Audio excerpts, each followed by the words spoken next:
بسم الله الرحمن الرحيم السلام عليكم ورحمة الله وبركاته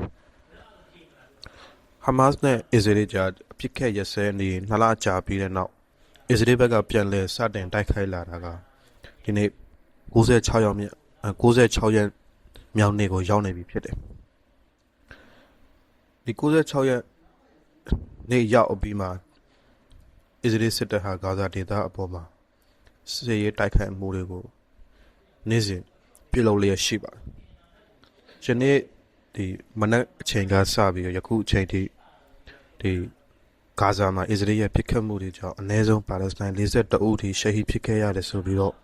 ဂါဇာရဲ့ဆေးရုံတွေရဲ့သတင်းရင်းမြစ်တွေကဖော်ပြကြတယ်။မနေ့ကလည်းအစ္စရေးရဲ့တိုက်ခိုက်မှုတွေကြောင့်ပါလက်စတိုင်း80နီးပါးရှဟီဖြစ်ခဲ့ရတယ်။အဲ့ထဲမှာကျွန်တော်တို့ဒီဂါဇာ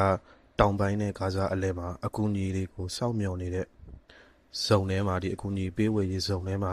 ပစ်ခတ်ခံရတဲ့အရေအတွက်က25ဦးထိရှိနေတယ်။လက်ရှိအချိန်ထိတော့နိုင်ငံတကာတိုင်းဝန်ကဒီဂါဇာအရေးနဲ့ပတ်သက်ပြီးတော့တိတ်ဆိတ်လျက်ရှိနေတယ်။ဒီထုတ်ပြန်ချက်တွေပဲတွေ့ရပြီးထိရောက်တဲ့အရေးယူမှုတွေ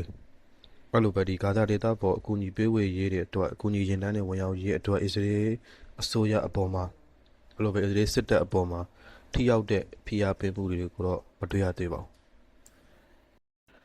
ဂါဇာမှာရှိတဲ့ကျန်းမာရေးဝန်ကြီးဌာနရဲ့ထုတ်ပြန်ချက်အရဂါဇာဒေသမှာဒီ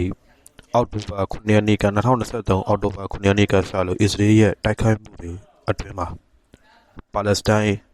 95,908ဦးထိရှဟီဖြစ်ခဲ့ပြီးတော့တရားရတဲ့အရေအတွက်ကတော့1,338,138ဦးထိရှိနေပြီလို့ထုတ်ပြန်ချက်တွေပြရပါတယ်။လွန်ခဲ့တဲ့48နာရီအတွင်းမှာနေ